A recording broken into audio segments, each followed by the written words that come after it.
There we go. Hello everyone, I'm Mrs. Midnight. Welcome to a new streaming of a different game that I wanna try and see what the community thinks of it.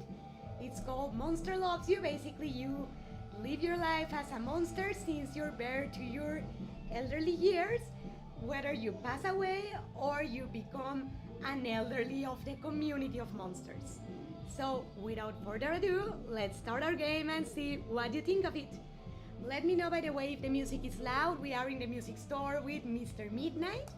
I think it shouldn't be too problematic, but please let me know if you have any issue with the sound. And you know what, actually, before starting game, let's just make sure we are live. By the way, if the music is loud, we are in the music store. All right. Very well, so now that we see that we are live, we are able to start playing. So, actually, how do I start a new game? Yeah, reset monster. Let's do it. Because I want to start from scratch. Help me begin your story. How does it go again? Long ago, deep in the forest, monsters called the Wild Mist. That's right. Long ago, nestled in the heart of the forest was the monster village of Omen. You are born from slime that holds the memory of monsters known for whether actions and attitudes or words and thoughts.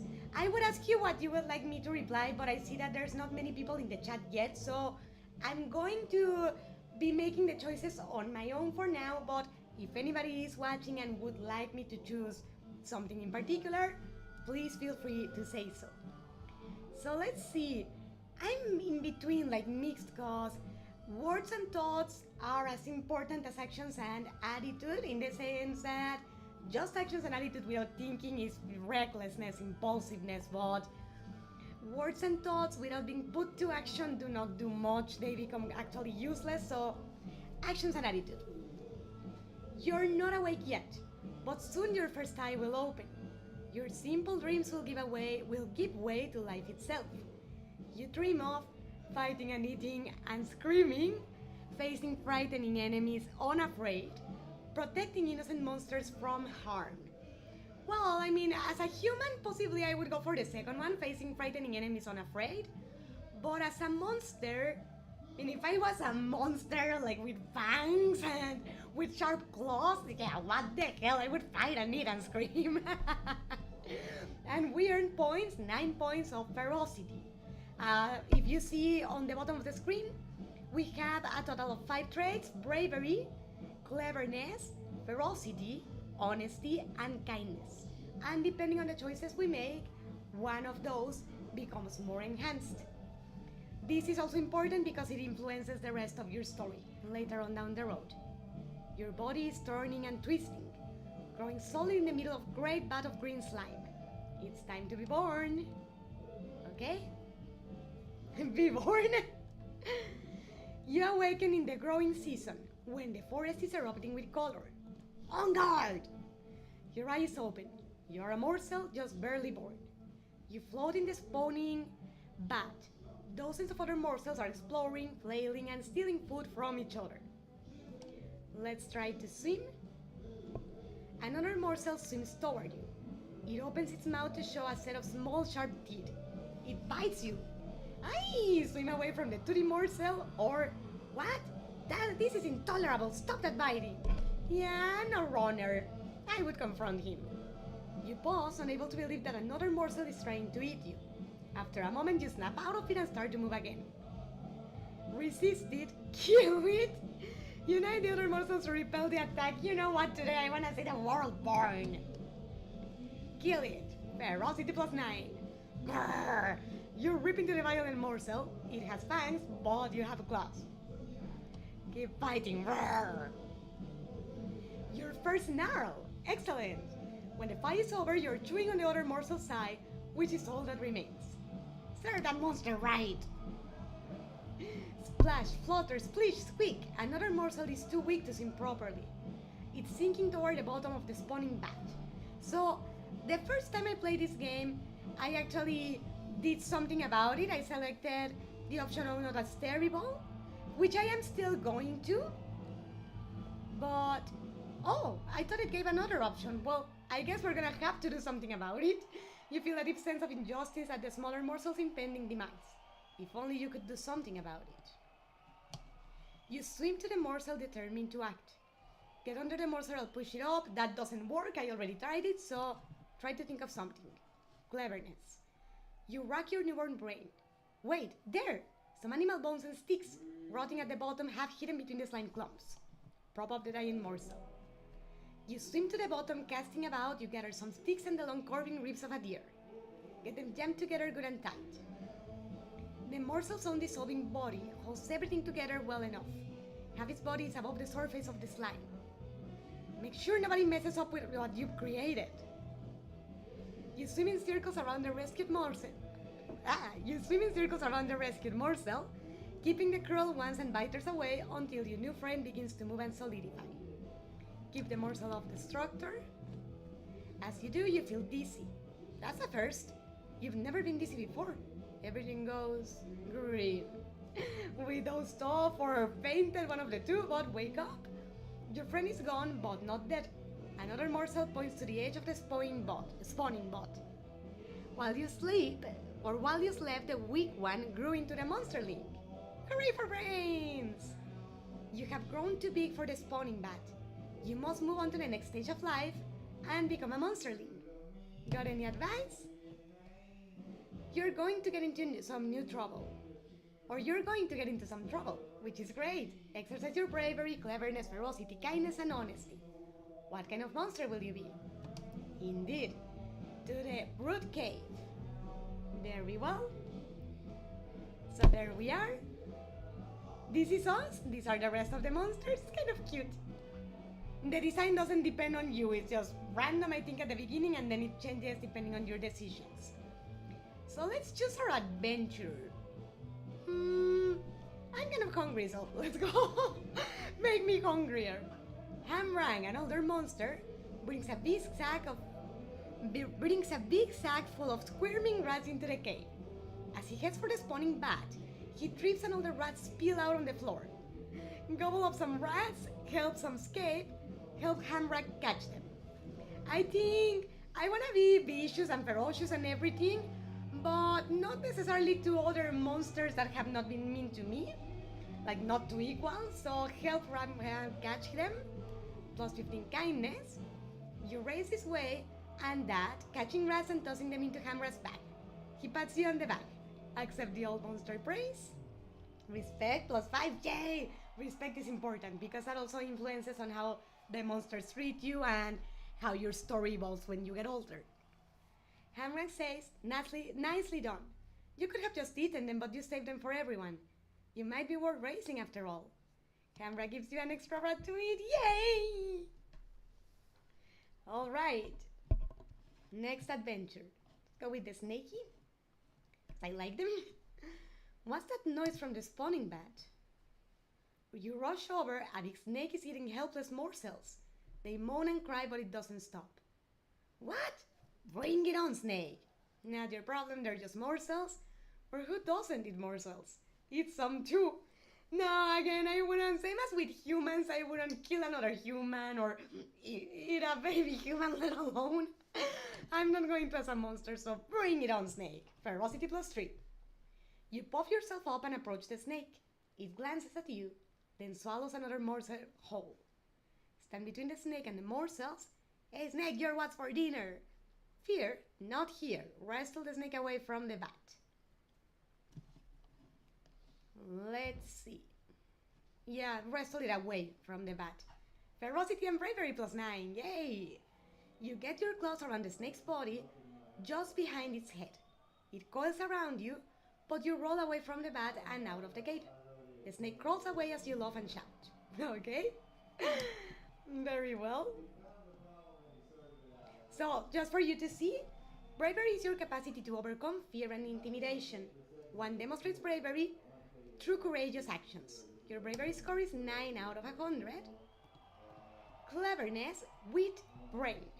It's how strong your mind is and how well you can suss out non-violent solutions for problems. Your cleverness score is 9 out of 100. Sometimes you need to be cruel, ferocity. Can you bring yourself to tear a wolf apart with your claws to show you're a monster? How about its cubs? Your ferocity score is 30 out of 100. Honesty. Honest monsters are known for their truthfulness, loyalty, and commitment to justice. If you're known for honesty, others will trust you more. Your honesty score is 0 out of 100, because no, we haven't had the chance to enhance it yet. Kindness is the genuine desire to help others without expectation of reward. Healers tend to be kind. Your kindness score is 15 out of 100. Those, stop. I just realized. Snark, bark at dog at... Oh. Huh. How many different dialogues does he have? Curious. Cleverness, ferocity, cleverosity! Pring!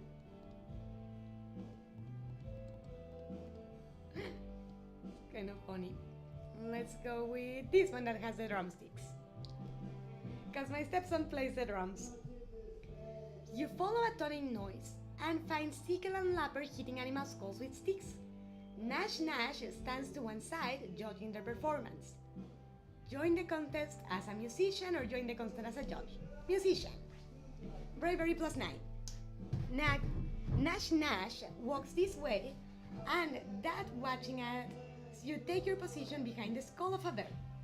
You think she's looking for weakness. Play with care and skill. Who cares about skill? Play from the heart, screw it.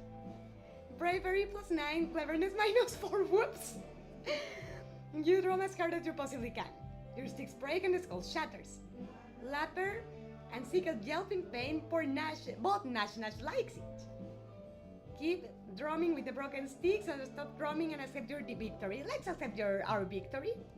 Cleverness plus 9, yes, we recovered. Sickle claps you on the back while Nash chases Lapper away.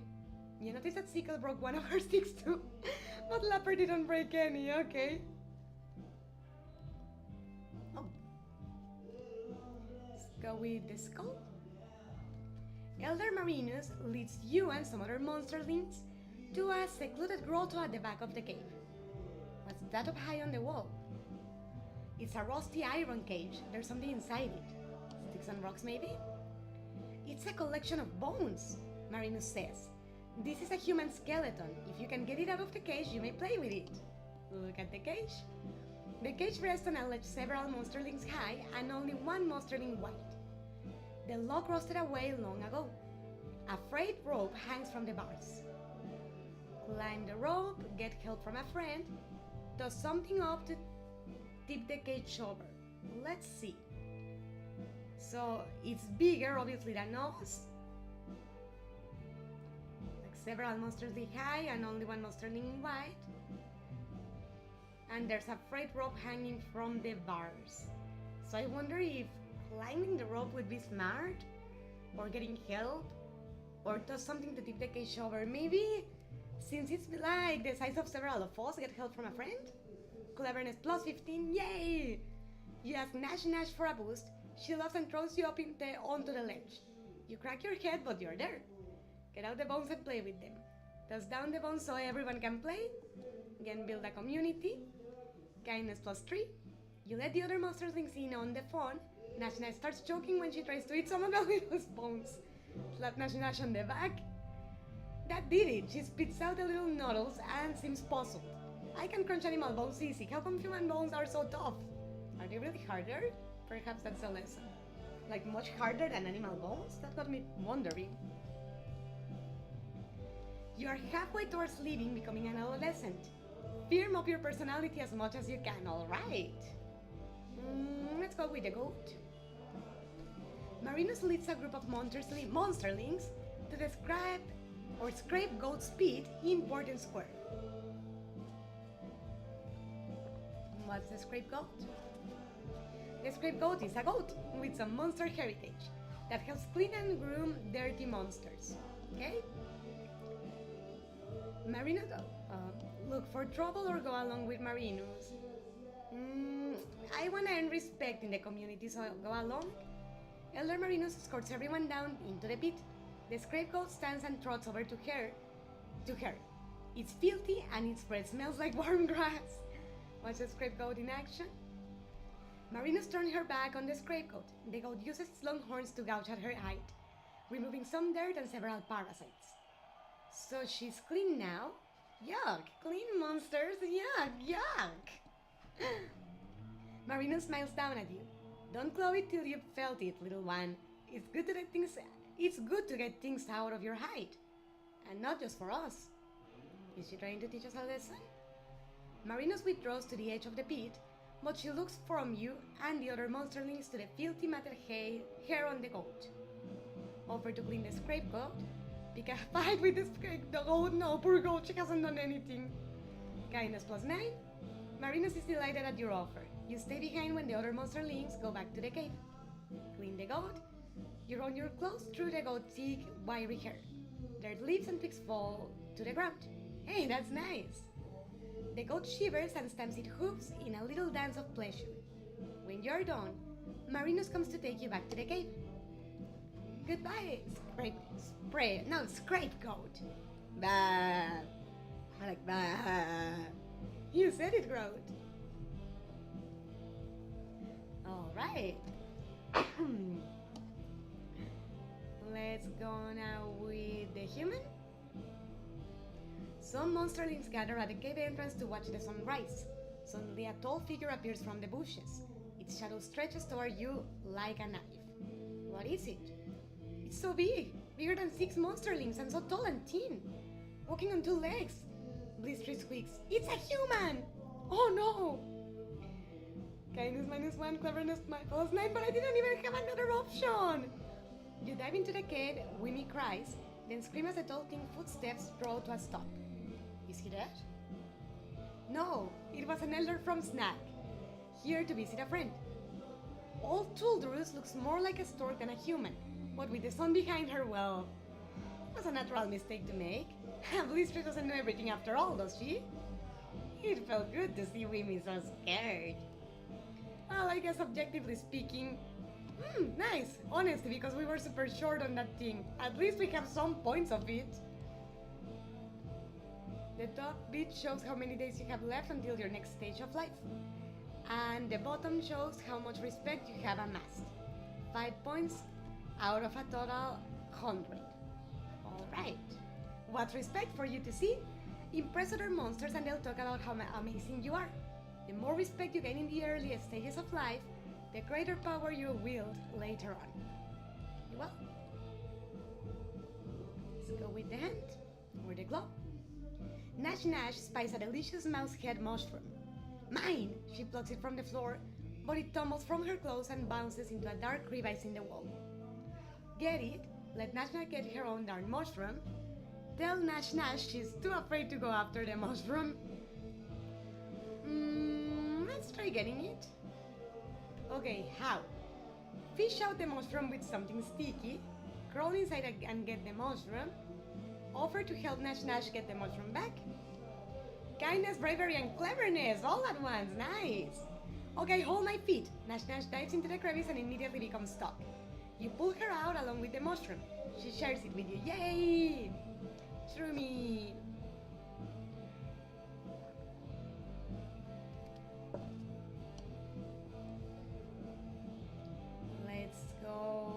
This one and then the other one. You're chatting with Gobclaws and Blistery when a foul stench wafts in. Monsterlings all over the cave are shivering and holding their noses. Yuck, what is it? It's blood, Gobclaw says. Someone's gotta tell him he stinks, but not the way monsters should. Blood sees your group and makes his way over. Gobclaws and Blistery retreat. Talk to Bloods about it. Look, he's at our stink, get away. Well, if no one has told him, it's sad that he gets isolated for that, so let's tell him. You spread your claws in a friendly way and Blood sits next to you. Blood spouts. Why'd they run away? Tell a small lie, he's fragile. Make up a clever story to tell him, because lies don't help. Cleverness +15. You begin to tell the story of Cleanest Monster, a shining paragon of hygiene and delightful scents. You can almost hear the sound of bathing. Blood isn't raptured by the story, keep going. to end with, but I only made up the cleanest monster who is not you. You stink, Blood. We need to wash you, and you do. And what was the story for? Oh my! You wake up and find that you're no longer a little monsterling, you're growing up. Wow. Elder Marinus calls the oldest monsterlings to gather in a group. You're one of the oldest ones now, so you should join them. She looks brave. Hide and watch is an option, but I don't like to hide, so let's go with her. Marinus shuffles down the long tunnel, turning this way and that among dozens of forking passages. Keep going. Marinus stops in a warm, humid chamber with a pit in the floor. She points to the pit, which says with thick mist. Jump right in, wait for her to make you go. No, I don't like for people to have to push me into doing things I know I need to do. Jump right in, bravery +3. You fall and fall some more. And fall. And you're falling. And other monsterlings are falling? Yes, some of them are crying. And you can't see through the mist. Or is it fog? Maybe clouds? Moans and groans and whispering screams. Where is it? It must be somewhere. You land on smooth, flat stone. Despite the swirling vapor, the floor is dry as a bone. You hear other monsterlings breathing nearby. Some of them are still above you, still falling. Get out of the way or try to cushion the fall of another monsterling. Problem is that you can get hurt like that, so get out of the way. You rejoin some of the monsterlings at the edge of the mist. There are more passages out of here than you can count. Some monsterlings begin to panic while others look determined. You should take charge, maybe someone should lead. What about me? Someone, sure. The other monsterlings watch you curious. Lead away personally, slash the others to show them you're in charge. Help everyone walk together.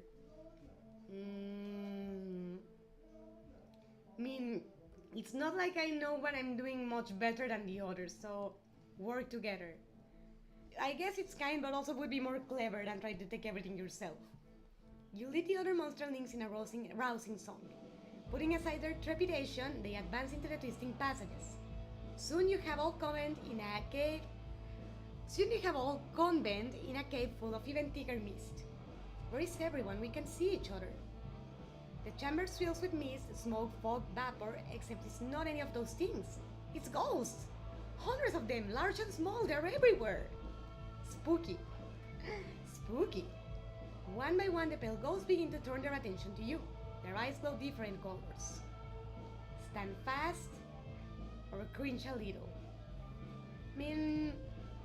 Fear is also common sense in that case, so they will speak in many voices, all hollow and distant, all in unison. They ask you, do you fear? Yes, this is scary, attack them and wait and say nothing.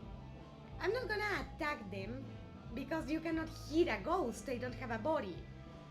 Say nothing, I don't think that's a good idea if they are asking me a direct question, so let's be honest.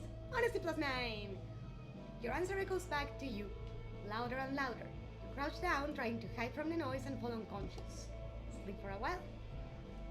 End of monsterlinghood, like childhood. Here's how you're doing, so the highest is cleverness, then ferocity, then kindness, then bravery, then kindness, and honesty is the last. Respect is low, we need to get more. You wake up inside a well-appointed hovel. This is your home now. What should you be doing now? The more brave, clever, ferocious, kind, and honest you are, the more monsters will grow to respect you. Gain enough respect and you might someday affect important world events. Start living as an adolescent monster. We got claws. Adventure in town. Choose your adventure. So we have 8 days and it's 3, 4, 5, 6, 7, 8, 9, 10. So we have to pick 10 out of this. Let's go with the spider first. You find Blistry crouched in the forest petting a rather furry spider. It doesn't look too good, in fact it's not moving at all. Examine the spider. The spider is furry, but it should be much furrier. Patches of its stiff hair are falling out. Its eyes are dull and... Did it just cough? You didn't know spiders could cough. Okay.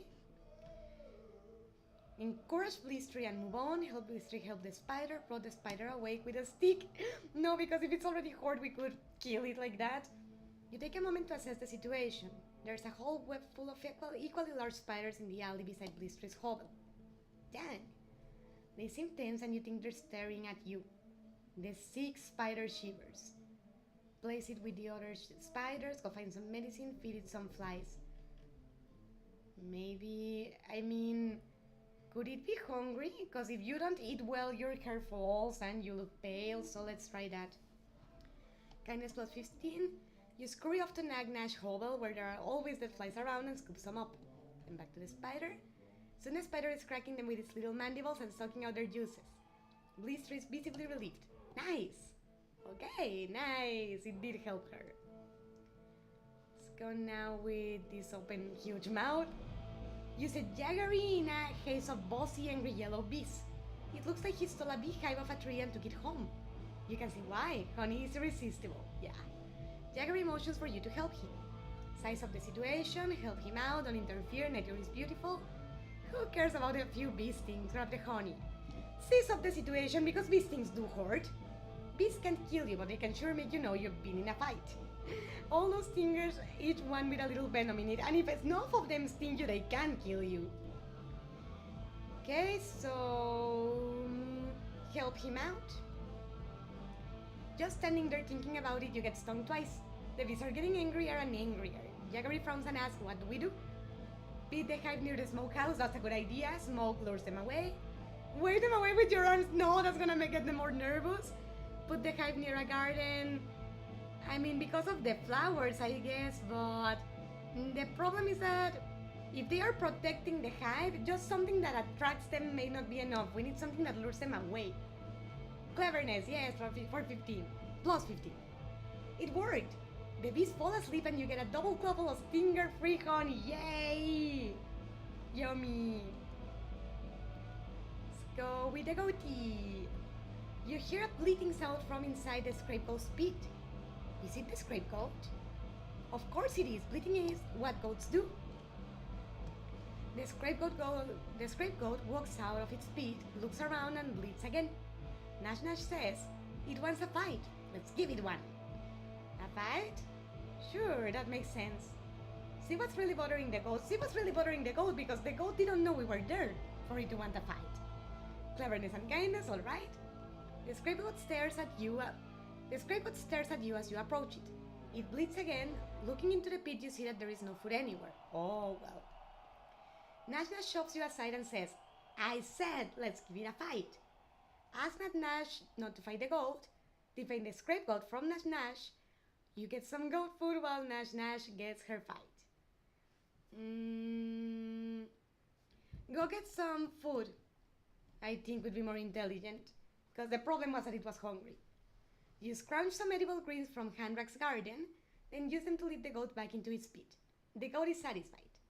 Hey wait, what happened to Nash Nash? Turns out the scapegoat can outfight any young monster, even Nash Nash.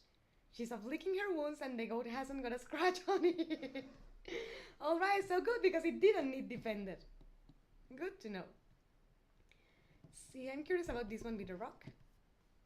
Squeak, dot, squeak, dot, squeak, dot. You follow the odd sound until you find Gopglows. She's dragging a dusty broken wagon back home. Looks like hard work. Ask her what is in the wagon, cheer her along and taunt her a bit. Let's see, I'm curious. The wagon's full of more wagon pieces. I might be able to put it back together. Can you help me? From her limb you gather she has a busted leg at the moment. Well, you flex your claws, still not fully healed from a recent fight. You could hurt yourself if you help her. Oh, apologize but decline. Do it yourself, you can do it better anyway. Help her pull it. Well, if you can actually hurt yourself, you need to take care of yourself, so let's apologize. Gopglows gets smart to help. Later you see both of them fixing it, then crashing it and fixing it again. You have to think of yourself here and there as well. You cannot help everyone at the expense of your well-being all the time. Choose one with landscape. It's such a nice day today. Perfect weather to wander outside of town. Though you are not really supposed to leave Omen until you are older. Walk the forest paths near Isholmen. Just take a nap in the sun right here in Porten Square. Near Isholmen. Bravery increase? What glorious weather! The sun is shining, the birds are singing, squirrels are unriling. Squirrels are squirreling things away in the squirrel homes. Keep walking, why not? Bravery +3. You really don't see why young monsters are supposed to stay in town. What's going to hurt you out here? A squirrel? A tree? Hey, what was that? You think you see a bear? Or is it a human? Oh, it was just a tick snapping. Everything is fine. That could be trouble. Turn around and go home. Let's show some common sense. Good idea. You avoid further trouble and spend the rest of the day sunning yourself. I wonder what... Or better said, I'm trying to remember what happens if you keep walking. Because I think you do run into a human and you can potentially get hurt, but there's a way out of it. Maybe for one other time. Ridley walks past your stoop. He stops, coughs, and tilts his head, proudly showing off his baseball hat. It makes him look ridiculous. What's baseball? Like baseball, I guess? Some humans sporty molding large wooden bats. It's something you could see making an appearance in monster culture. Fine. So it is baseball. Ask him about the hat, be polite and non-committal. Tell him it looks spectacular, it doesn't. Ask him. Gridley says I gave a talking fox a whole bushel of rabbits for it. He said it's what the smartest humans are wearing these days. Monsters walk by, pointing and snickering at the ridiculous chapeau as they do. Gently tell him the truth, it sorta looks like a dog's face. Be polite, he looks so happy. I mean, when it comes to clothes, if they are pretty or ugly, it's a very subjective concept. And even me as a fashion consultant would not give an opinion if I'm not being requested for it, so be polite. Gridley nods, tips his hat to you and moves on. See now, 2 more left, so out of all these, let's try the cloud. Suddenly a stinging rain pours down. Everyone scatters and gets under cover, even Blistry and Smarty. How bad is the weather? It's just rain. Water falling from the clouds, it doesn't hurt a little. It does hurt a little. Stings, you know? Ow! Ow! That's like 100 needles on your hide. A brave monster likes the feel of nature on its face. Yeah, and a wise monster has enough sense to get out. And a wise monster has enough sense to get in out of the rain. Fine. Sometimes really hard rain like this has been known to get stuck under monster skin. Like splinters. Like little splinters. And then you can hurt for days. Got it. Suddenly a stinking rain pours down. Everybody scatters and gets under cover, even Blistry and Smart. Is that all you got? Jump and howl in the rain. Run under cover with them. I mean, you don't have to prove your bravery by hurting yourself, so cleverness +3. While the rain pours down, you cuddle with Blistry and Smart under the bleachers. Play a game. You take turns opening your mouth to the falling rain, trying to suck up all the drops. Unfortunately, you choke and spit a mouthful of water and Smart. Do it again. Blistry spits water at you, Smart splashes a puddle at both of you, and you all spend the rest of the storm making your own fun in the pooling water. Cool. Now, one last adventure. Check out. Why didn't it let me choose the other one? I don't know. Elder Jaggery grabs your claw and drags you out of town. I need you to scare a pig for me, he says. Here we go again. Jaggery sniffs the air and says, never mind, there it goes. He gallops away, leaving you alone in a grassy meadow. Run home as fast as you can, or explore a bit. Cleverness -4 or bravery +15. As you poke around the bushes, a ball rolls through them and comes up to rest at your feet. That's a human thing, better run away. Walk through the bushes. You see a human sitting in the middle of the meadow. It hasn't spotted you yet, but it looks up at the sound of your movement. Wait and see what the human does. The human looks at you, waves its arms, purrs and laughs. The sound sends shivers down your spine. Watch the human but be ready to run. The human still sitting points at the bushes behind you. It makes a sound. It seems to be very young, no more than a monsterling or even a morsel. Give it back its ball. You can't bring yourself to come in reach, but you pick up the ball and roll it towards the human. Humanling! The humanling loves again. Enough. Go home before something bad happens. Respect Bloodstone! You run along to Omen with a bit of new perspective and a story. The other monsters are impressed that you've interacted with a human. Okay. Alright. Adolescence is fleeting. You have grown beyond youth and have become an adult. Yes. You've been dragged from your bed by your friends and neighbors. Trying to sleep here, fight them. What, who, they, where, why now? They tell you it's time to grow. You're taken into the woods. The neighbors throw you into the center of a great circle of monsters, all older than you. They whisper to each other, then look at you, then whisper some more. Get on getting on. The monsters murmur and mutter, speed and snarl. They're deciding what best defines you as a monster. Wait patiently, yell at them to hurry up, or take a nap. I guess wait patiently. They are not gonna finish faster because I rushed them. Usually it doesn't work that way.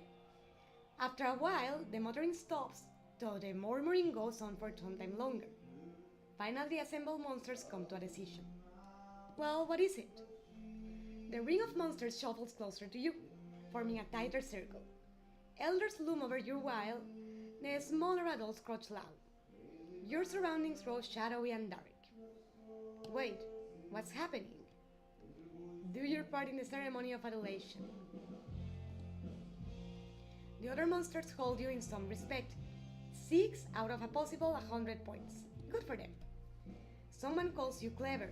A roar of approval rises from the crowd. Yay! You knew it. And even missing points or losing points. All the monsters in the circle begin to hum, growl, and stink. It's growl, right? Not growl. So all the monsters in the circle begin to hum, growl, and sing. It's a traditional serenade to the Snake Moon. Join the serenade, figure out a counterpoint and impress them. Requires cleverness, yes. Respect +5, yes! Impressive! Everyone cheers as you improve the song in an entirely new way. Accept their cheers. Now to compose a new and better tune. Requires cleverness, yes. Respect +10! You whip up an extemporaneous melody that rocks them while they stand. Or you whip up an extemporaneous melody that rocks them where they stand. The monsters ooh and ah, like whoa! Some of them start humming the new tune, yay! They'll be humming it for days. Now, then. Cool, so 21% respect, that's much better. Cleverness is almost full, 92. Bravery, 84. Kindness, 56. Fierceness, or ferocity, 30%. And honesty, 12%. We need to work on those. Yep.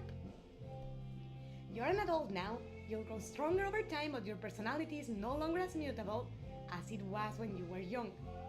On guard to adulthood. Very well. So now we have 2 different locations, politic with monsters, and explore the wall mist. Let's see. We have 3, 4, 7, 10 different adventures in politics with monsters, and the well mist 3, 4, 7, same, 10 and 10. So let's explore the well mist, and I want the blood splatter. We're gonna try to alternate them, because we cannot do the 20, we only have 14 days. You stalk the forest hunting an elusive swift elk. Suddenly it emerges from the underbrush, lowering its antlers and pointing at the ground. It's going to charge. Perfect, tearing apart. Run away, run away. Ferocity. Or bravery +15. The elk charges, but you duck under it, slashing a hole in its chest. But instead of a heart, you find nothing. The elk turns, catches you with its antlers, and flings you into a tree. What the? So what is it, a zombie elk? The elk bounces away. It's unkillable. There's nothing that's unkillable after it. Leave the elk in the woods. Return to Omen and warn everyone about the strange elk. I would say so because it's an extraordinary thing. Honesty +9. The others thank you for alerting them to this unusual prey. They spread out, eventually Jaggerly finds the elk and devours it whole. He seems a little dizzy afterward, whoops. Good that we didn't eat it. See the group of monsters? Balfog and Gritmitten are arguing in the street over a cat. They both want kitty croquettes for lunch. Sounds yummy, so what's the problem? Balfox says he got the cat, but Great Mitten says it was in his larder before it got out. Both monsters turn to you as a neutral party to decide. Finder's eater, clearly the cat is Balfox. Try to make everyone happy. I mean, by those arguments, both of them would have a certain right to them one day or the other. So, because it was in the property of one, but the other got it, so. Balfox holds the cat close, stroking it absently. The cat meows and rubs its head against its chitinous gripper. Ask Balfox if just this once sharing is on the table along with the cat. Demand to hold the cat while you mediate the dispute. Let's try this. Yes, respect +5, honesty +3, and kindness +3. You're able to persuade Balfox to give Great Mitten the cat's tail, so that's something. Great Mitten thanks you for your intercession. Okay. Lip, lip, beep, trip. It's funny how he speaks. Let's the wide open mouth, I like that one. You're following a deer in the forest when the trail comes to an abrupt end just in front of a cave entrance. The hoof prints look strange, like the deer doubled back, walking backwards in its own track. It's a trap. It's a trap. Okay, so what do you do about it, smart monster? Get away from the cave quickly. Clearly you should fight the trap. Turn the trap against the deer. Cleverness max! You walk into the cave and find Hamrak taking one of his famous naps. The huge monster is down for his irritability when he's awakened. A twig snaps in the bushes, the deer is fleeing. Draw the deer closer, wait for the deer to come to you. You wait and wait, but the deer has slipped away like a shadow. Ah, that blows. Let's see if we do better with the snake. The snake moon is rising in the sky, and it's time to gather snakes for the ritual. Snake moon? Sometimes the full moon has shadows on it, and that's got to mean something. Monsters celebrate these shadows with a snake soup. I'm curious, they say snake tastes like chicken, so I'm curious to taste it. The snake moon is rising in the sky. Oh, I already read that. Other monsters will bring plenty of snakes, stay home and let them do all the work. No, that's not cool. Set out to gather snakes. You wander the fields near the wall mist. It's easy to catch snakes, but every time you reach for another one, some of them scream out of your grasp. Most of your snakes are getting away. Not anymore, they're not. Kill the snakes as you catch them. Keep catching them alive. Well, they are for soup, so... You come to the ritual with them snakes draped over your shoulder. Great, the other monsters will... Greet the other monsters with your dead snakes. Respect +1, honesty +3. Many of the monsters love lore. Many of the other monsters brought live snakes, but they let you put your dead ones into the scaly cauldron. Oh, so it would have been better for them to be alive. Dang. Cacao! Hello, Mrs. Midnight. How are you? Hi! Great to see you. I'm very good, but even better now that you're here. How's it been for you? The monsters gather around the cauldron. Poor Frog scrapes 2 sticks together to light a fire. It's going to be a fun night. And there was much rejoicing. Yay! See, now go to the sword. You find a red hood and a basket in the middle of the forest path. A human house is nearby. Funny you never noticed it before. There's a white picket fence out front. Creepy. Stay away.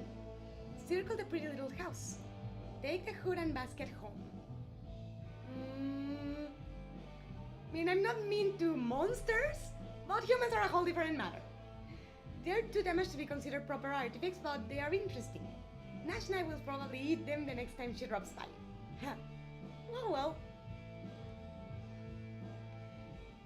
Very stressful, with some excitement dread, but the school is nice. Oh, okay, so the stress is from the school, Cacao? I hope I didn't smudge my liner for scratching that way, but sorry about the stress. But I'm glad that school is nice, regardless. Is the scream along, sing along? Scream along, sing along. Sounds like my kind of activity.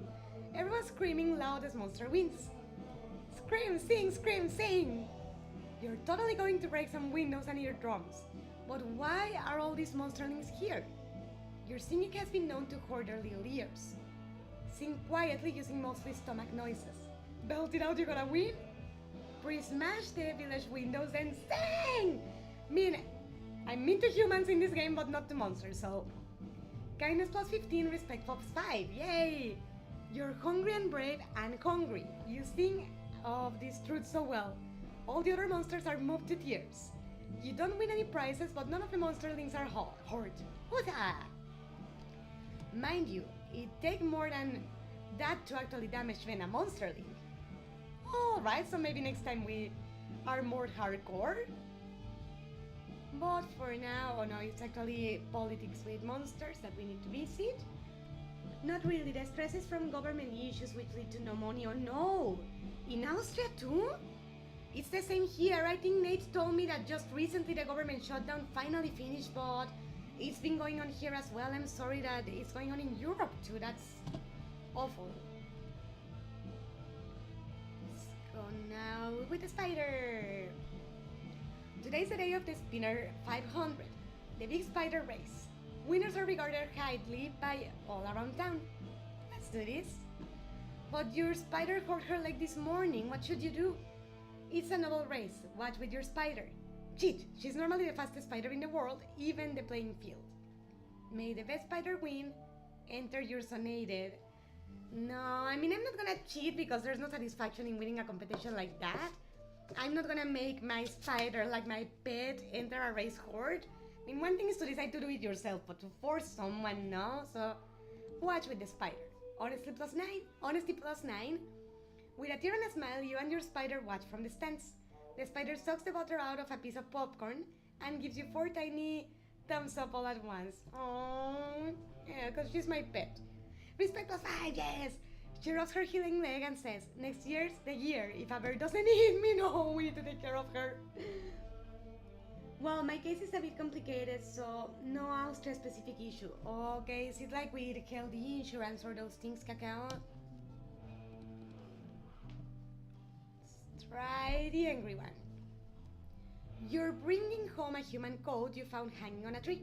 When you see a cat waving at you, wave back. The cat is standing on his hind legs, wearing human boots, and indeed is covered in human clothing artifacts. Cat on boots or person boots. Save me, he cries, pointing to a wolf who has it cornered. Get the wolf! Another talking animal? Sure, why not? Trade it to shreds. Attack the wolves cautiously, something's not right. Talk some sense into everyone. You leap on the wolf, keeping an eye on the cat. Good thing, too, since the minute your back is turned, he tries to take the coat you found. Let the wolf go and attack the cat. Keep fighting with wolf, you abandon this entire situation, it's too confusing, attack the cat. Ferocity plus 9, yay, and respect plus 5. You attack the cat, but he smirks and runs away at amazing speed. Maybe those boots are magical. Alright. Let's go with this one. You find bloods hitting a dented alarm clock. Why have bells that don't ring? Is this some kind of riddle? Before he can answer, he throws the clock over his shoulder and glowers at it. Stumble over it for fun. Take it for your home and try to fix it. Ferocity plus 9, stomping it. You jump up and down, the bells ring a little as they break free from the clock. It's fun, so you keep jumping until there's nothing left but pieces. Cool. Yeah, they want me, since I'm no longer considered disabled, to at least apply myself as looking for work. Damn it, I mean, it's horrible because disability is nothing that someone looks for. And for the government to basically tell you, you're not suffering enough, it's like, dude, who are you to determine if someone is suffering or not? I mean, I get it and I feel for you and I hug you very tight, but I hate that governments everywhere think that way.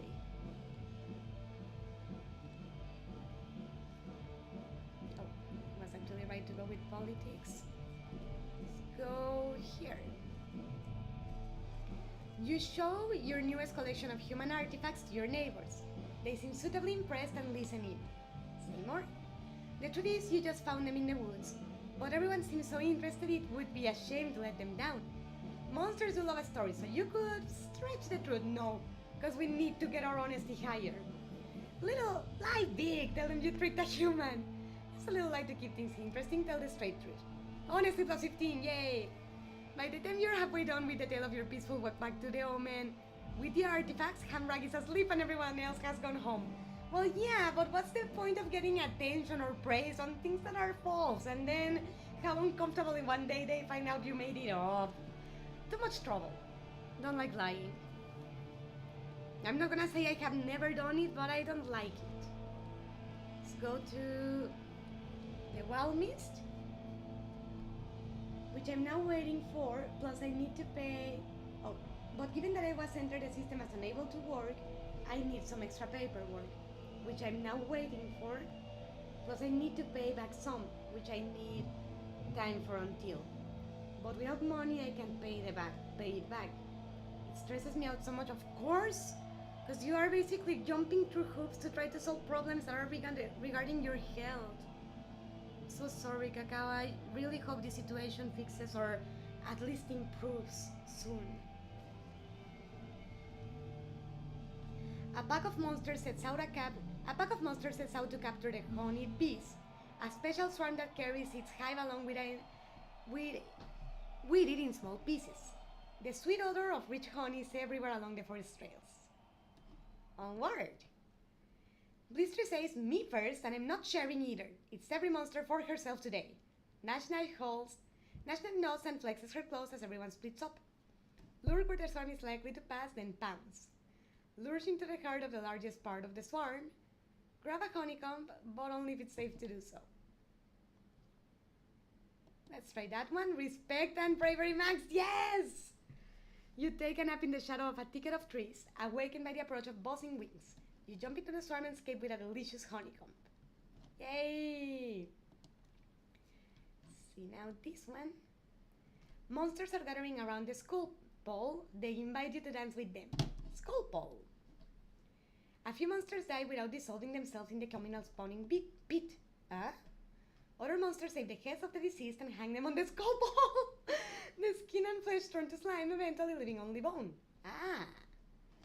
Monsters are gathering around the skull pole. Oh, they invite you to dance with them. Dance. The only problem is you've never done the skull dance and now everyone is watching you. Wait for someone else to dance, then imitate that monster. Slip away without making a scene. Begin to dance. Just feel the music. I'm not a good dancer, but I like to dance. Life is too short to not do something you enjoy because someone may love. Let them have fun. You move closer to the skull pole. Dance fast, rush around like you just don't care. That's my style. Apologize for your ignorance and dance slowly. Try to show some respect to the skulls.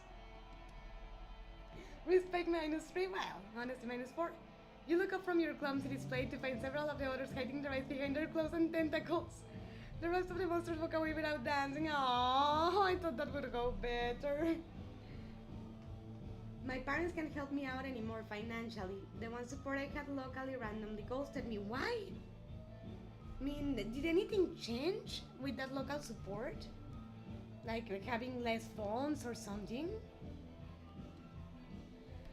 Wild chickens are back in season, as delicious as they are mean. They're loose within the wild mist and the monsters are all hunting them now. Chickens. Lame, forget about it. Find some eggs and just eat those. Get out there and hunt those wild chickens. Deep in the woods you're looking for chicken scratch while you literally stumble over a hen guarding a cluster of chicks. The hen clucks and claws at you. Look at that hen, she's huge. Fight the hen, drive the weakest chickens away from their protector. Fight the hen. Ferocity +15, yay! Though the clocking makes your blood turn cold, you seize the great hen and fight until you're both a mess of feathers and blood. But victory savory, yay! Respect +5. Nash, you're so hard that 2 chickens she hasn't killed yet escape her grasp. Yay! And oh, it was actually here. I don't know what happened. We agreed to a phone call about this whole situation last Sunday, but he never picked up. You called him 5 times. No, and that's why you say he ghosted you, because that's exactly it. But is there any other phone that you can call, Cacao, and even explain that situation? Like, hey, this person was supposed to take a call from me and he didn't pick up 5 times I tried? That's just terrible. A small pack of elder monsters are huddled at the edge of Omen, watching the woods and discussing something in hushed tones. Listen in. Elder Hamrush is saying, this could simply be a rumor. We don't know they're out of here for sure. Leave it be. Ask what's going on. Hamrak says, some of the younger monsters have seen others in the well mist, monsters from no town we know of, thin and cold, without food or shelter. Suggest everyone be on guard, offer to host any homeless monsters in your hovel, promise you'll remember the warning. Why did we lose respect? That much is obvious, Thunderhead. If we see strangers, we should drive them off or kill them. The other elders don't seem so sure. Then. You're growing old, my friend. Your body's very soft and you drip slime everywhere you go. It's getting hard to leave your hovel. Stay inside and think about this, go see the spine doctor, embrace your fate. If you embrace your fate, you turn into slime, and that's it for your existence. And since we still have some time on the streaming before we leave, because I do need to rest a little bit between this one and the Spanish one at 7:30 in case anyone wants to go, we are going to prolong this adventure as long as we can, and then I will take my break. So, go see the spine doctor. The doctor tells you that your time is almost up. You'll soon reach the end of adulthood and you will either ascend to elder status or dissolve into slime. What happens to monsters who dissolve? What happens to monsters who ascend? Can the doctor do something to stop the process? Return to your hovel and prepare. Those who manage to ascend become elders and live on to steer the fate of monsterkind. Nice. The doctor tells you that your time is almost up. The spine doctor says there is a treatment that might prevent your dissolution. Learn more. The treatment involves an extract taken from the tentacle ferns that grow in the well mist. That's easy, go get a fern. Following the spine doctor's directions, you enter the well mist in search of a tentacle fern. They're common in these woods. Pick a fern, you wade through a thicket of the sticky green coils, letting them brush against your hide until one latches firmly in place. That means it's ripe. You snip the fern with your claws. What's that sound? It's a little monsterling trying not to be noticed. Ignore the monsterling and move along. Yell at her. She should be in the brood cave. Stop for a while. The little monsterling asks, why are you dripping so much slime? You look behind and see a trail of groupie fluids. Explain about dissolution. The young monster seems terrified at the thought of dissolving. She says it's not fair. Animals live much longer than we do and humans longer still. Tell her it's natural for monsters and nothing to fear. Well, yeah, because it's like if you explain death to a kid. Honesty, kindness, and kindness. Okay, kindness twice, I guess. You remind her that this is the cycle of life and that it's always been this way. We carry in us the remnants of thousands of monsters who came and went before us. She seems reassured. Explain about ascendance. You point back towards Somin, and it's not over for everyone. If the other monsters respect you enough, you can live on as an elder to share your wisdom directly and help care for the monsterlings. She says, I'd like to do that. Is that what you're going to do? Tell her you can't. Ascend once you take your medicine. Lie to her. Oh, no, I guess I screwed my chance. You explain that you have a few more things to do, but then you're going back to the spawning batch. She nods sadly and leaves you to your task. Move on. You return to the spine doctor with a tentacle friend. She takes it from you. Watch her make the medicine, change your mind, and go home without it. The doctor smiles as you turn to leave. So you've accepted your fate. That's for the best. Not to the doctor and then go. A group of elders is waiting at the door at your hovel. They've seen you dripping. They've seen your drippings. They know it's time for you to dissolve or ascend. Refuse to go with them, dissolve or become an elder. Ask him to come back later, go with them. I called him the day later once, didn't pick up, then I wrote him a message on Tuesday and then he never replied. Well, I chalk it up to him for being so busy that he couldn't get back to me. I hope so. Give it a few more days and I really hope that's the case. The elders of Omen surround you at the spawning bat. They built a fire beneath a small cauldron. Your body's squishy and damp. Examine the cauldron, be tested, try to ascend to elder status. Dissolve, become one with the spawning bat, last chance to run, flee into the wilderness. A masked elder comes forward. She says, "It's time to decide." All the elders growl and snarl. Watch. The masked elder closes herself, 3 drops of liquid splatter again against the hot bottom of the empty cauldron. Thick vapor rises into the air. Was that blood or slime? You can't be sure. Depends on how much she respects you. Go on. The masked elder asks, who has already decided the fate of this monster. Wait. A few of the elders approach the cauldron to add fluid to the collection. The liquid begins to bubble. Wait. The masked elder has placed 5 flat stones on the ground before you. She says, choose one. Chance will guide your claw. Look at the stone. Pick a stone that looks good. The other side of the stone is edged with a crude glyph. It shows one monster kneeling beside another injured monster. It shows one monster kneeling beside another injured monster. The masked elder says, "We will test your kindness." Tested. A huge elder carries another monster close to the cauldron. The other monster is half mentled and hard to recognize. It's Nash Nash, or what's left of her. She's begun to dissolve like you, and her condition is far advanced. What's going to happen to her? The masked elder says, we have decided that Nash Nash is too violent. There is a place for pure ferocity in our world, but it must be tempered with other qualities. Pick out your own soft, wobbly claws. The elder says, see her eyes, she still sits with pure rage. Perhaps you can count her before the end. Consult that Nash Nash requires high kindness. Risk your own life to save hers. You might die, seriously. Console her because I don't want to die, I want to become an elder. Nash Nash growls and lashes out at you. Nash Nash growls and lashes out at you. Your claws might be weak, but hers are the only part of her that's still strong. You bleed. Ignore the pain and speak soothing words to Nash Nash.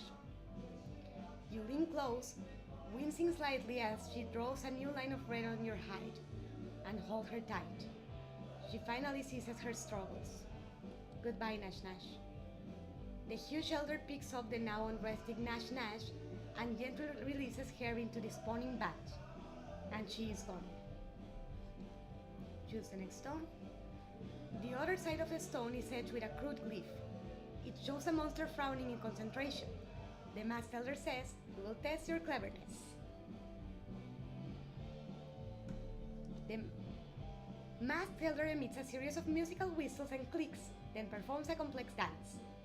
You've seen it, you've never seen these steps before. She says, now you do it. Copy every noise and movement, requires cleverness. Bluff your way through it. Now I do have cleverness to do it. Yeah, you're a dancing fiend. Polite applause washes across the crowd. You knew you could do it. Several monsters howl their approval and step forward, adding more fluids to the iron cauldron. Dance over to the cauldron. You hold the cauldron which contains the portentous infusion. It's heavy. Look in the cauldron. Drink the portentous infusion. If there's enough blood in it, you'll ascend. Respect +1! You drink the bubbling concoction, then belch and howl. Your body solidifies almost instantly. You're an elder now. Cool! So bravery almost maxed and the others are at least fairly high. You're now an elder, you're welcome in Snag, the oldest of the monster towns. In this stage of life, if you play your cards right, you'll be able to affect both the way monsters view human and vice versa. Use your powers of persuasion wisely. Okay? And as you see, we have 2 new concepts. This is how well monsters think of humans. When the inevitable conflict comes, this will dictate how monsters act. What do we think of humans? The current score is 20 out of 100. Monsters dislike and fear humans, but you can change this. And I guess if it goes lower would be hate humans. This is how well humans think of monsters. When the inevitable conflict comes, this will dictate how humans act. What do humans think of us? The current score is 20 out of 100. Humans dislike and fear monsters, but you can change this. Yay! Congratulations from becoming an elder. Thank you, I love this game. What are you thinking of it so far, Cacao? It's a new one I'm trying on the channel. Politic with monsters. See. Great Mitten shouts, might makes right. Prof Frog replies, not always, we should talk more like the humans do. Agree with Prof Frog, debate is powerful, requires honesty. Show them that might makes right is wrong, requires ferocity. Humans talk, show them how monsters do it. Debate with. You explain how humans can come to a decision as a group without slashing or biting anyone. The other elders are intrigued by your words. Go on. Monster view of humans plus 18.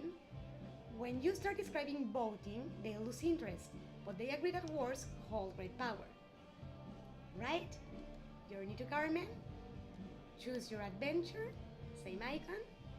An older human and many children sit in rows in a hot, echoing room. The older human drones on while the children look at everything but him. The windows, the clock, even your hiding spot. What is the older human saying? He's telling them about life logic. You know about that, but judging from his expression, he doesn't seem to find it very interesting himself. Step in and show him how to teach. Stir things up, disrupt their doings.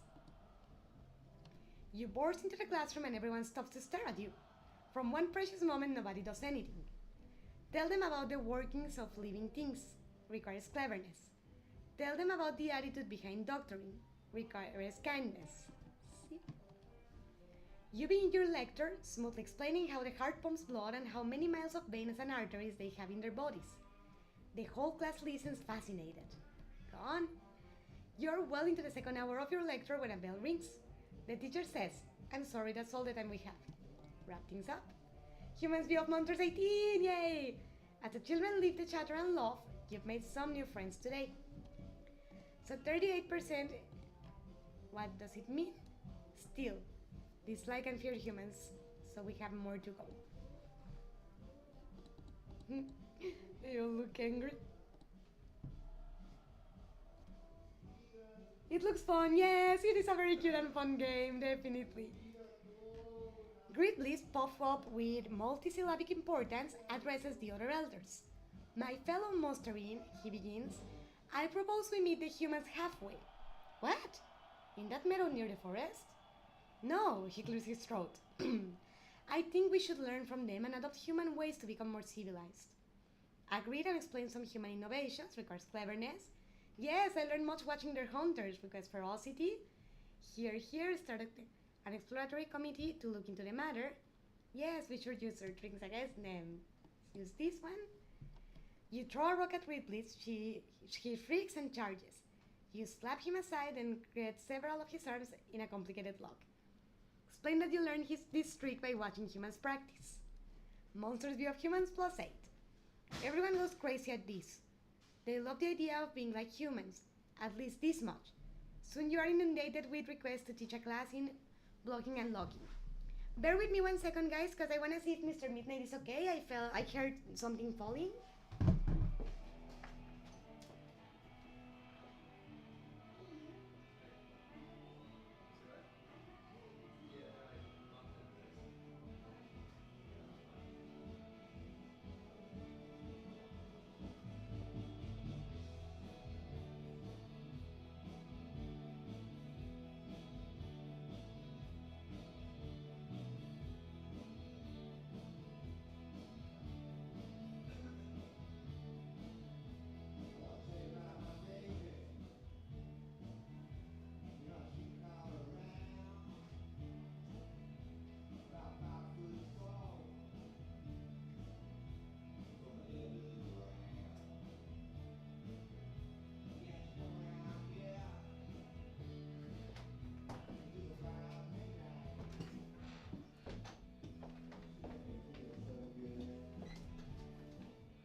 Sorry about that, I just wanted to make sure that he was alright.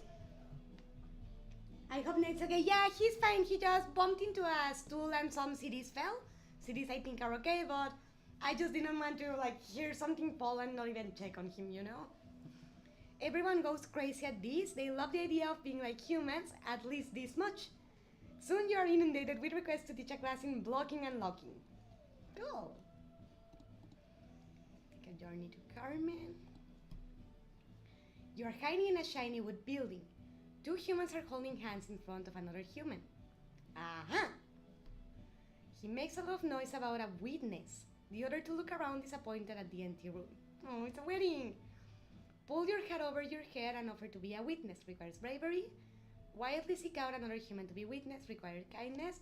Sabotage they're doing. No, you don't sabotage love. I'm sorry, but no. They're delighted. The humans all take turns talking. Ah, and talking. Huh? And talking. Ah. So it's like, then, and then,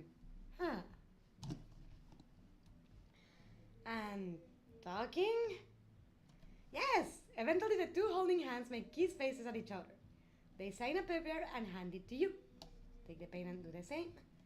You make a pretty squiggle beautiful. The pair thanks you profusely and you bow. Whoops, the hat fell off. Exposed! Humans view of monsters, 18, plus 18.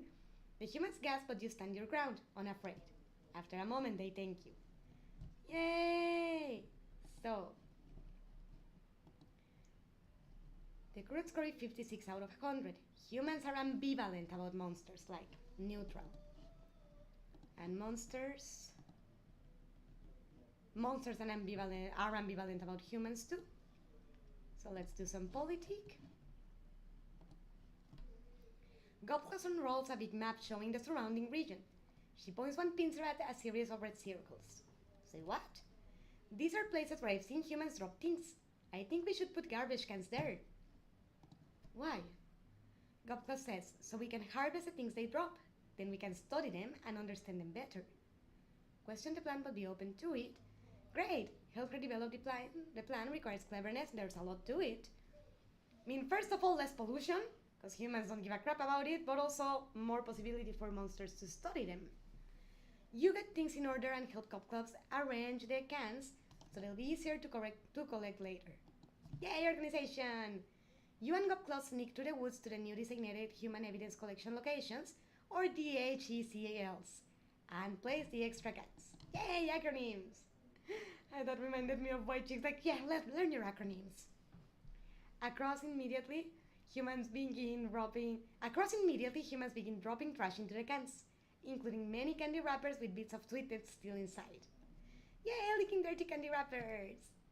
Gopclaws prepares a report based on the preliminary findings, and everyone agrees that she's quite clever, and so are you.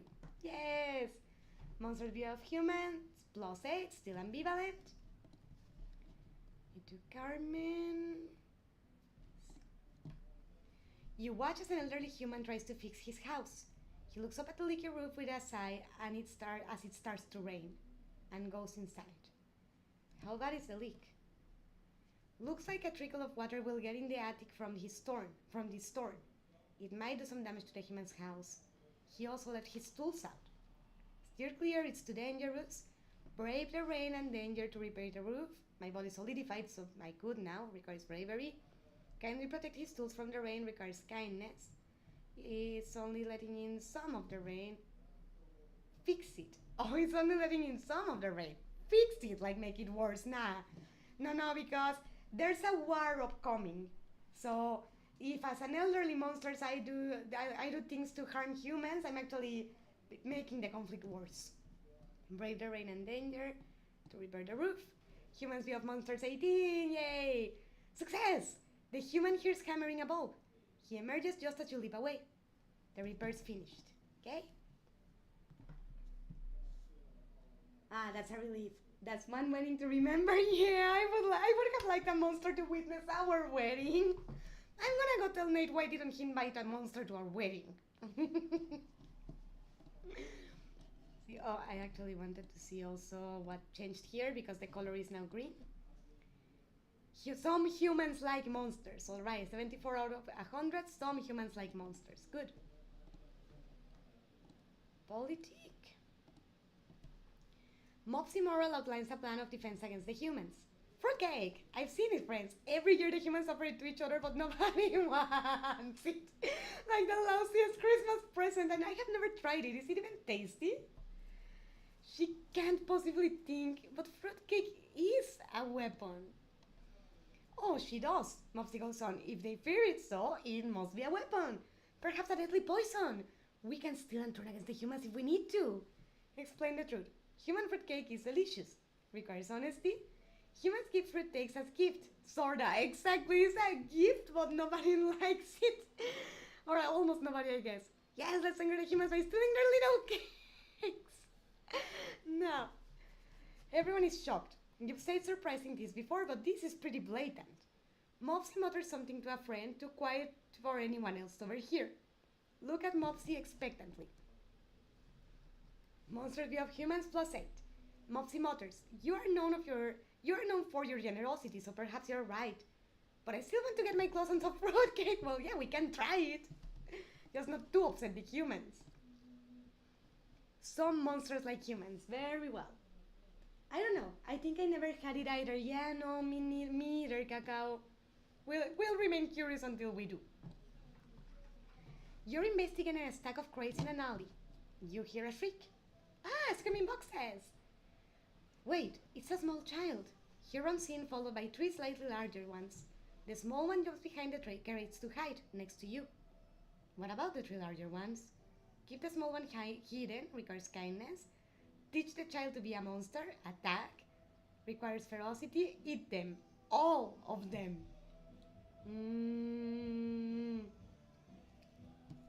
Let's teach the child to defend himself because it seems like they are bullies and the child is running away. You attempt to be frenzy of fangs and fur. You attempt to be a frenzy of fangs and fur. The lead bully says, that's the ugliest dog I've ever seen, and flicks open a human knife. Oh no, no! You involuntarily emit a high-pitched squeak, unable to control your impulse to flee. No! That blows! I thought I was gonna defend him.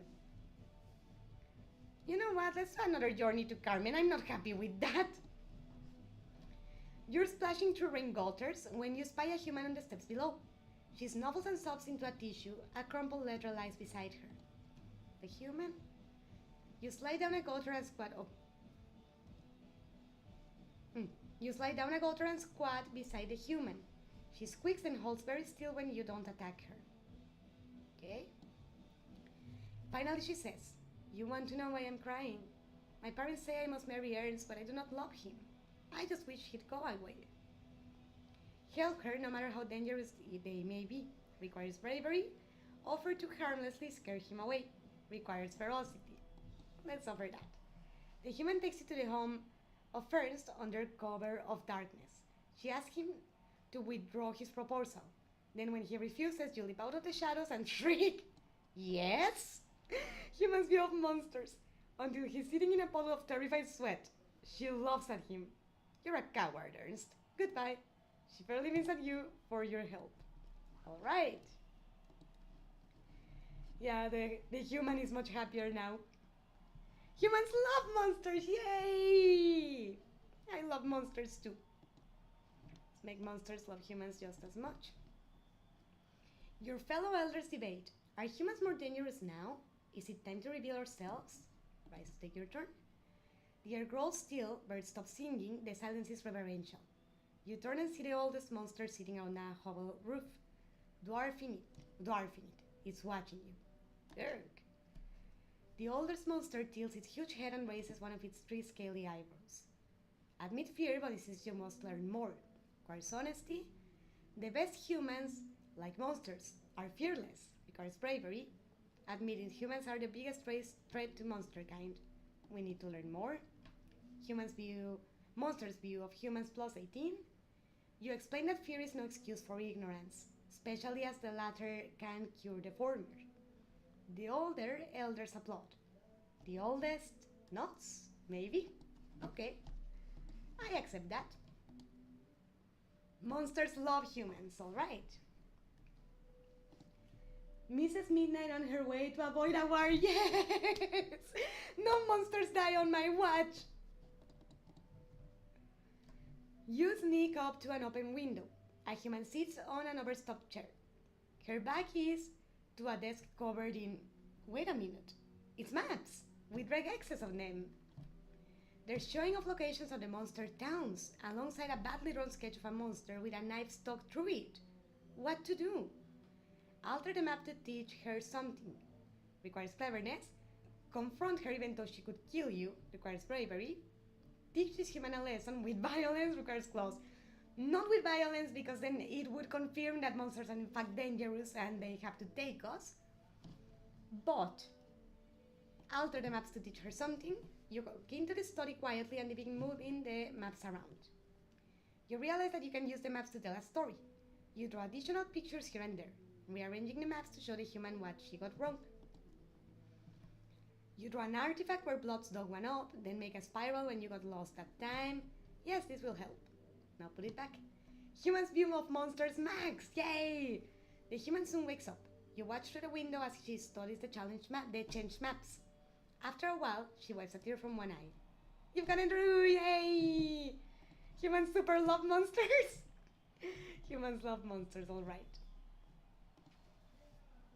Ah, no, it's prevent, not avoid, yeah. Yeah, to prevent it totally. Elder Reedy wants to stop using electricity from the humans. It's making us less monstrous, he explains. And it is a human thing, true and true. You happen to know about a little bit about electricity? You shuffle forward and raise one claw, clearing your throat. And the elders turn to look. Reedy says, and you agree with me? No. Describe what electricity is great, requires honesty. No. Show how violent electricity is, requires ferocity.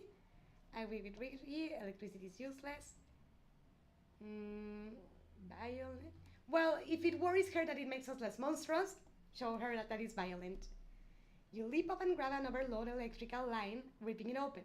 Sparking black fluid showers to the ground. You then see it surrounded by a halo of weird energies. That'll show them. Monsters view of humans, +8. Indeed, the elders back away slowly from your terrible display. They clap and cheer. As you black out, Reedy changes his plan to using electricity as a weapon. Alright. Now, let's see. I'm gonna keep doing journeys or politic with monsters because humans are maxed. Monsters still have work to do and we have just 2 days left. Go with the feather. You're arguing with Elder Eimer, who is much older than you, but a little slow on the uptake. She insists that humans don't farm chickens. Explain that they do, in fact, farm chickens. Maybe she's right, drop the subject. Agree that humans never do good things. They actually do. You go on about how plump and delicious the chickens become under human protection, and how many eggs they produce in the wooden egg boxes. Ivor rolls her eyes unimpressed. Show that she's too cowardly to have seen the farms up close. Close requires ferocity, or bring back a chicken from a farm as a proof. That's more effective. You have no trouble getting onto a farm. You return with a chicken so fat it looks like a feather balloon. Show off the chicken, yay! Monster's view of humans +8. Impressed, Eimer accepts the chicken and takes a bite. Another elder says, maybe the humans do have some redeeming qualities. Okay? Let's max the monster view of humans with disease. You're just concluding a thrilling speech to the other elders. Finally, something goes smoothly. Snore, snark, rar, rar, snore. What in snack is that noise? Old Hamrak fell asleep in the middle of your speech. Again. His pig-like snout and 4 nostrils give his snores a poignant yet thunderous quality. Cough gently. You'd have better success whispering at the moon. Hamrak keeps snoring, talk louder to be heard over the snoring. Hamrak wakes up, he looks around and says, you know, humans are pretty nasty. They sharpen rocks and cut things with them. Also, they kill each other all the time. Explain that humans don't do that anymore, requires honesty. Establish authority by fighting Hamrak, requires ferocity. Agree with Hamrak that humans are primitive creatures. That was in a more primitive area, like the spears made out of stone and what have you, or rock. Monster view of humans max, yay, 100 and 100. You remind everyone that Hamrak's information is far out of date. Humans forge knives now, and they only rarely kill each other. The old snouter says, suppose you're right. Well, rarely is a little strong word for my taste, but not as often as before, I guess. To some extent. As you walk through Portland Square, you think on your past.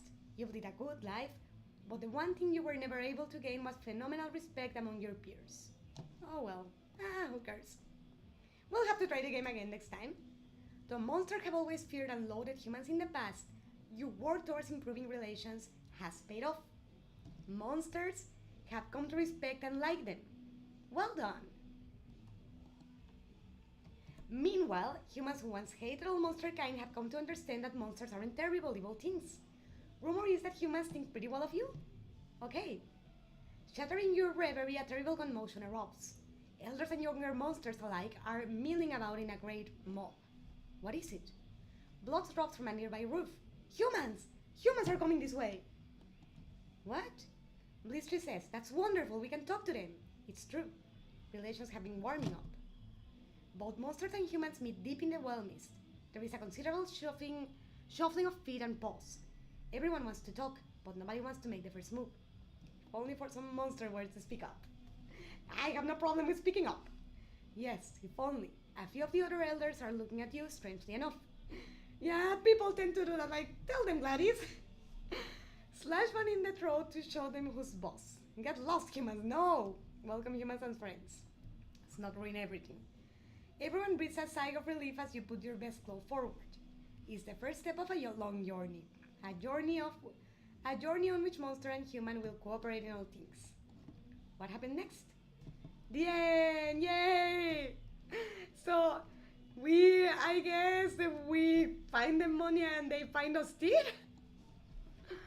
And so monsters and human work, live and play together for many happy generations to come. Hooray for the future, that's actually my favorite end. Although I wonder what else we could do next time to earn more respect. And as you can see, there are many other different endings. I mean, I'm not gonna click on every single one, but there are several other endings, so we have a good possibility of playing this game again in the future, as long as you guys like it. But for now, Mrs. Midnight is gonna leave you and hope to see you next time, because I do need to rest a little bit before the Spanish streaming. I'm confused that the war even begins with maxed out relations, but there's no war. In the end, we just talk and then getting along. But for now, Mrs. Midnight needs to go. As said, Mrs. Midnight loves you, hopes to see you next time, and hopes you had a great time.